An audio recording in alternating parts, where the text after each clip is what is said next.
Nigeria grapples with the ravaging effects of community transmission of COVID-19, with more stringent measures by some state assemblies to contain the spread. Consumption and trafficking in illicit drugs continue to pose socio-economic problems to countries and humanity. Attention on this year's International Drug Day is on scaling up awareness and strengthening international cooperation. This and more on Panorama from Jaws Network Center. I'm Caleb Gochina.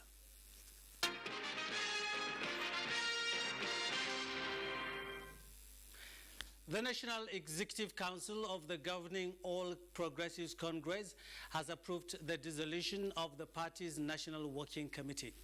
This followed the recommendation by President Muhammadu Buhari to the emergency meeting of the committee. Correspondent Adamu Sambo reports. The emergency virtual NEC meeting of the APC, anchored from the council chambers of the presidential villa, was convened to find lasting solutions to the internal crisis undermining the unity, stability, and cohesion within the governing party. President Buhari was joined at the council chambers by Vice President Yemi Osinbajo, presiding officers of the National Assembly, governors, and few members of the committee, while others participated online from across Nigeria. Apart from the dissolution of the National Working Committee of the party, as well as the appointment of a caretaker and extraordinary convention planning committee chaired by Governor Mai Mala Buni of Yobe State, the NEC meeting also ratified the recently conducted Edo APC governorship primary election won by Pastor Osage Ize Iyamu. It is with a deep sense of concern that I stand before you today. President Muhammadu Buhari had earlier told members that the administration of the party was becoming impossible. His fortune was in jeopardy, and therefore the urgent need for intervention to arrest further drifts that may lead to total disintegration. He therefore made a case for the withdrawal of all litigations against one another and indeed the governing party in the various law courts. What we see clearly emerging is that we are beginning to self-destruct. This, my dear party members, is not just regrettable, but utterly gut-wrenching. The potential fallout from this conduct will not only cause us to lose the gains that we have labored for with our sweat over the years, but makes a mockery of our ability to maintain party cohesion and close our ranks. We must return to our winning ways. The president said pragmatic and guided approach must also be undertaken towards consolidating on the successes recorded and ensure that the party does not lose its pride of place as the gold standard and pace setter in Nigeria. We must be alive to the time and the task that is before us. This is the time to get our acts together and ensure that we are united and not working at cross purposes. We must instill and enforce party discipline. Failure in taking these measures places our party in a difficult position that negates years of struggle and sacrifices. Arising from this virtual meeting, remember our pledge to serve the people of Nigeria. In the meantime, the new chairman, caretaker, and extraordinary convention planning committee and governor of Yobe State, Mai Mala Buni, has been sworn in. As a former two-term national secretary of the party, I know the party very well, and it's all about doing justice to every member of the party, because without justice, there won't be peace. And it is all about team playing. I'm a team player. I have a capable team that can work with me. And if you don't manage crisis, obviously crisis will manage you. So I won't allow any crisis to fester henceforth. We are happy that today the issues bedeviling our party has been laid to rest by these momentous decisions, and we are equally congratulating Mr. President on the exercise of the mandate that has been given to him by Nigerians, and today the party issues which should not distract him has been sorted. The 13-member Caretaker and Convention Planning Committee, which has a period of 6 months to execute its mandate, includes the governors of Niger and Osun states. From the State House, Adamu Sambu, NTA News. We'll now have an update on PDP primaries in Edo State. A total of 2,252 delegates were accredited for the exercise. INEC officials and some observers witnessed the exercise, which was orderly. There was security presence.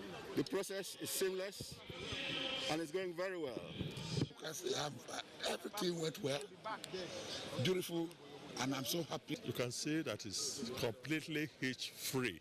The Deputy Governor Philip Shaibu was one of the delegates. You can see how organized and peaceful the voting is, and I'm very excited. Members of the Primary Election Committee, including the governors of Oyo State, Sheyi Makinde and Bello Matawale of Zamfara State, partook in the collation of results, recording 2,024 as total vote cast, while 72 votes were invalid.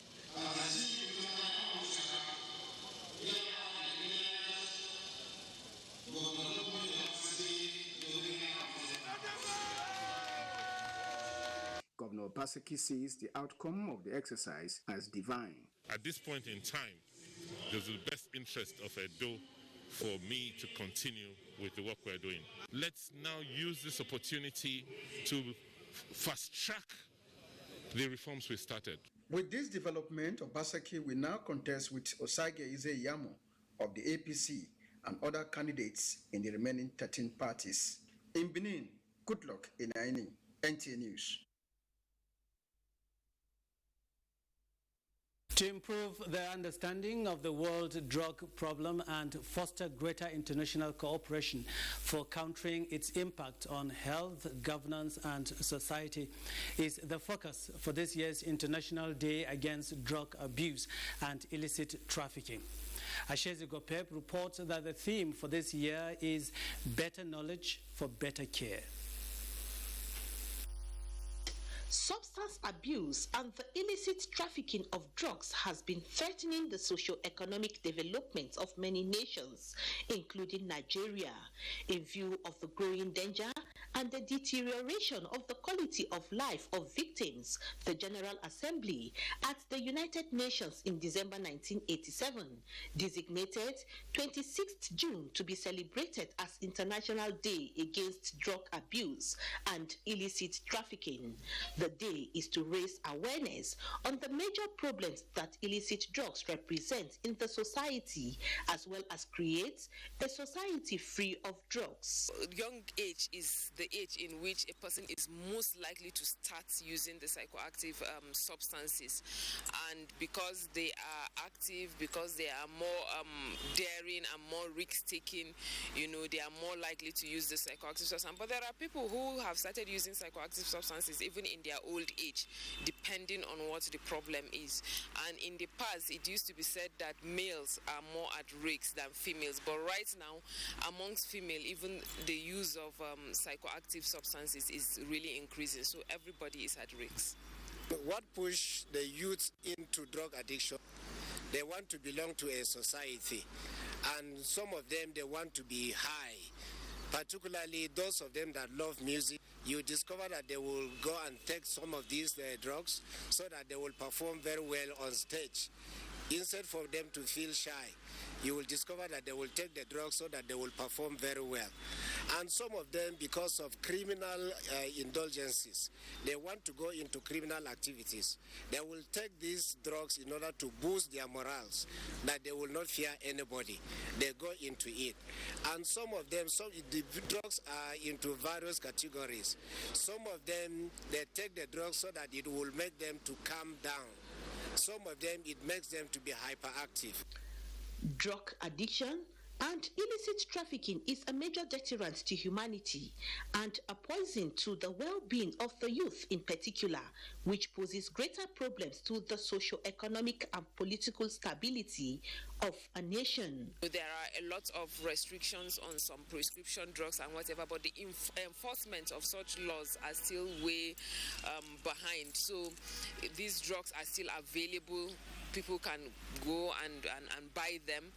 And then there are still hawkers on the streets that carry all manners of prescription drugs that they are not supposed to carry. Some of them are improperly formulated.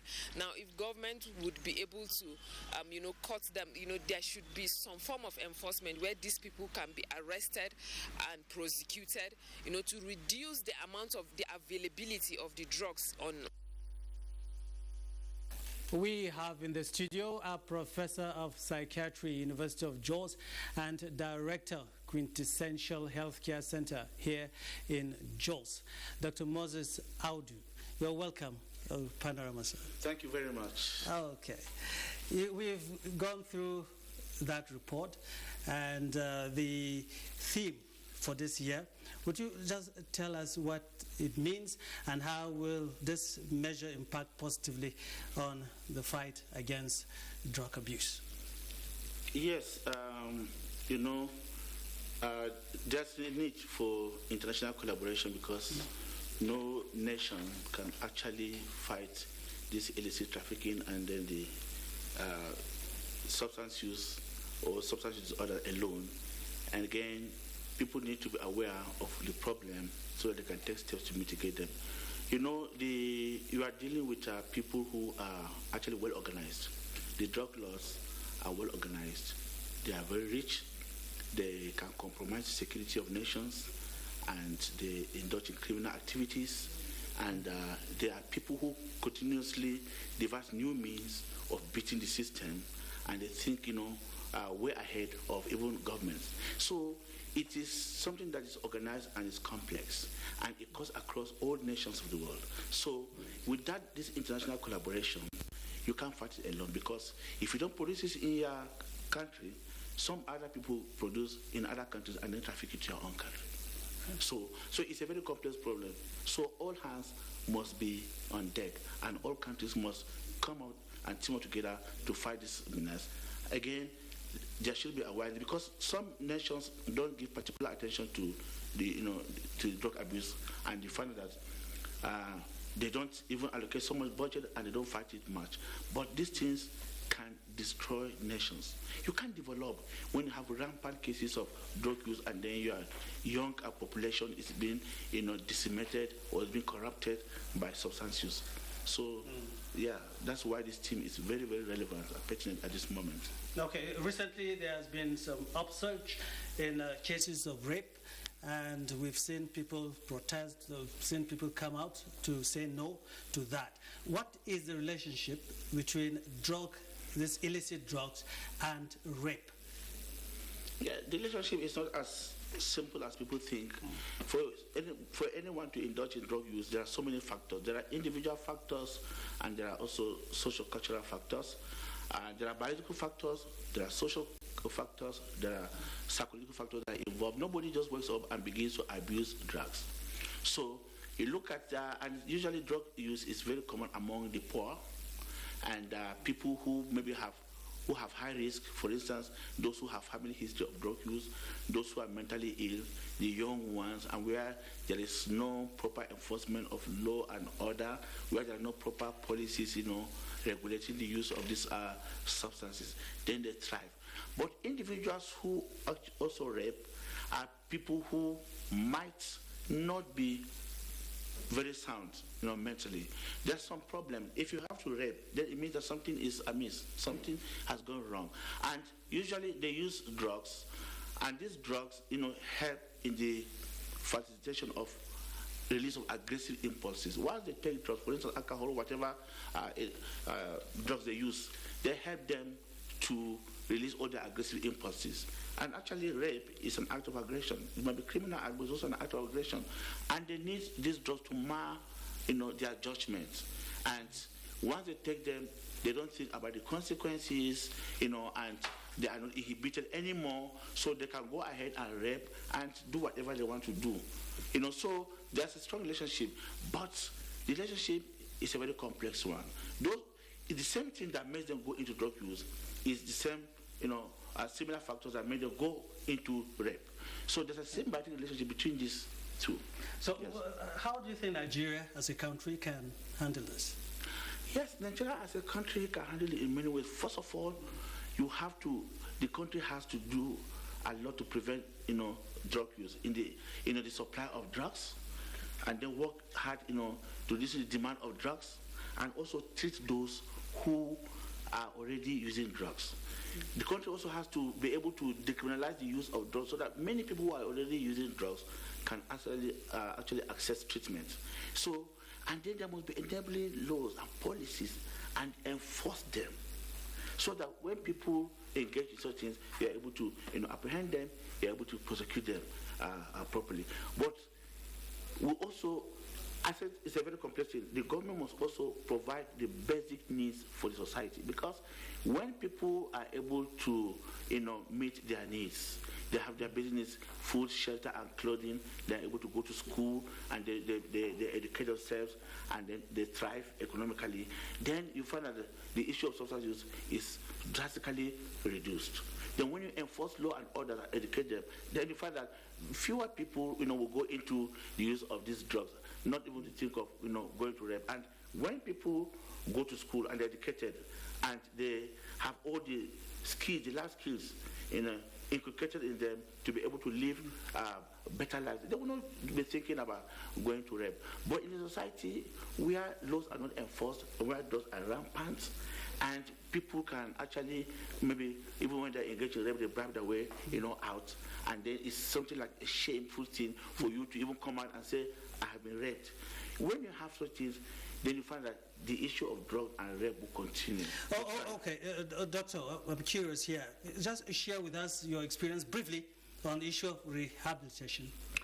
Well, the issue of rehabilitation of drug users is a complex thing. There are people who are already using substances, and they suffer from substance disorders, which means that the substances have already affected their personal, their occupational, and family, with responsibilities. So they don't function very well. Okay. And these ones need treatment. But there are some who are also who have been using this for a long time, and they become dependent. And once you become dependent or addicted, it's a lifelong thing. It's a chronic thing. All right, thank you. I wish we had the time for to get these things really settled. But then, Panorama will continue shortly in a moment. Stay with us, please.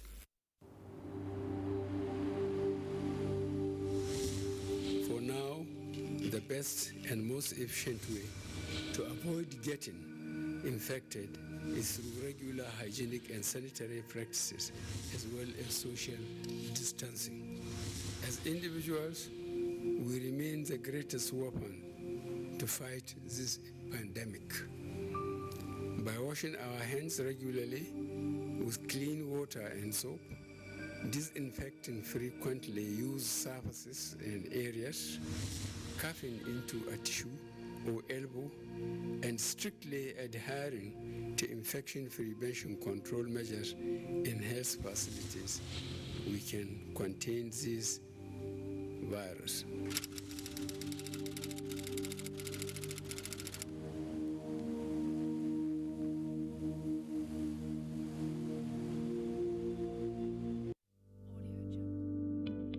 Coronavirus is real. Steps to avoid this pandemic. Wash your hands regularly or sanitize your hands.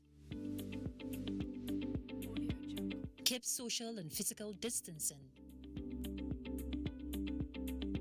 Avoid crowded places. Stay at home unless absolutely necessary. Don't touch your eyes, nose, or mouth if your hands are not clean. Avoid the spread of coronavirus. Coronavirus is real.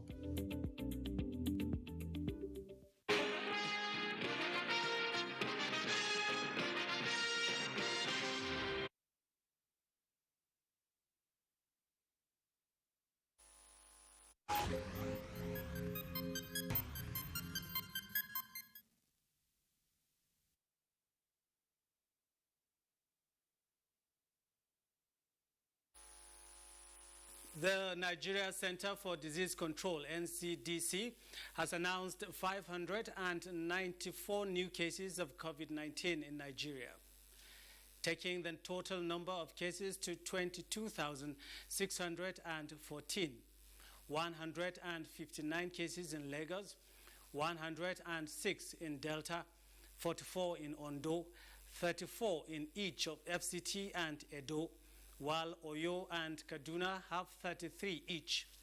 Others are Enugu 28, Katsina 25, Imo 22, Adamawa 15, Ogun 12, and Oshun with 11. Abia recorded 8 cases, Rivers 6, 5 in each of Nasarawa, Bauchi, and Niger, 4 in Kebbi, 3 in Ekiti, and 1 each in Plateau and Taraba. In total, there are now 22,614 active cases, with 7,822 patients discharged. Unfortunately, there have also been 549 deaths recorded so far. As community transmission of COVID-19 continues, the Presidential Task Force says community support centers for the management of COVID-19 cases are to be established in 21 high-burdened local government areas. Presidential Task Force Chairman Boss Mustafa says this has become necessary as most states are struggling from insufficient facilities for isolation and treatment of cases. Mitaire Ipan reports. The Presidential Task Force on COVID-19 notes that disregard for its guidelines among Nigerians is encouraged by skepticism and ignorance. There are people who do not believe it's real because they are not seeing the sort of high number of deaths or the health crisis that is currently occurring in many parts of the world. But our numbers are already increasing. We don't want to reach that stage. And my appeal to Nigerians listening, let's take this thing serious. By now, with 500 plus fatalities, you can't be ignorant and you can't say you don't know of anybody that has fallen victim. With the use of transparent face shield becoming popular, the PTF warns that it does not guarantee 100% protection against COVID-19. Face shields are great, but they should be used in addition to face masks and not in place of. Nigerians are advised to be patient with the process of validating claims for COVID-19 cure. You cannot just take this remedy and start applying it on patients. No, it's not done like that way. There is an international protocol for all these things. The long and short of it is that there is no shortcut to these processes. We have 2 vaccines that are in the latest phase of testing, and we expect to see results by the end of this year. Although we cannot predict that at this stage whether these 2 vaccines will meet the required or necessary standards. There is no specific date yet for resumption of domestic flights, but a test run is due on Saturday. After this dry runs, we'll have a look, observe, and see the gaps that might still be there, and we'll close them. With few days to the end of the second phase of easing the lockdown, the task force will submit its assessment and recommendations to President Buhari this weekend for the next line of action. In Abuja, Mitaire Ikben, NTA News.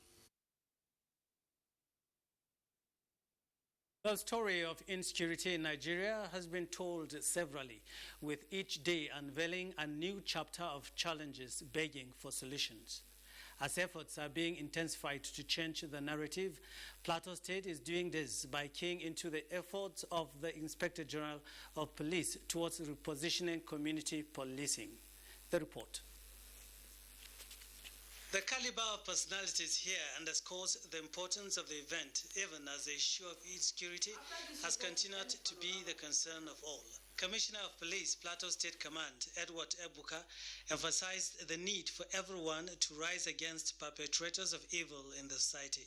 I believe that this Inspector General of Police initiative, which had firm approval of the presidency, will pay us off and produce good results on the plateau. Governor Simon Lalong represented expressed hope that the inclusion of community leaders and other key players will further boost the security apparatus in the state. The message of the governor to all of us here is to ensure that we commit ourselves to the cause of peace. And where there are problems, we should be frank enough to bear our minds so that solutions will be found. The two committees inaugurated are State Community Policing Committee and Area Command Policing Advisory Committee. That's it on Panorama from Jos Network Center. Thank you for your time.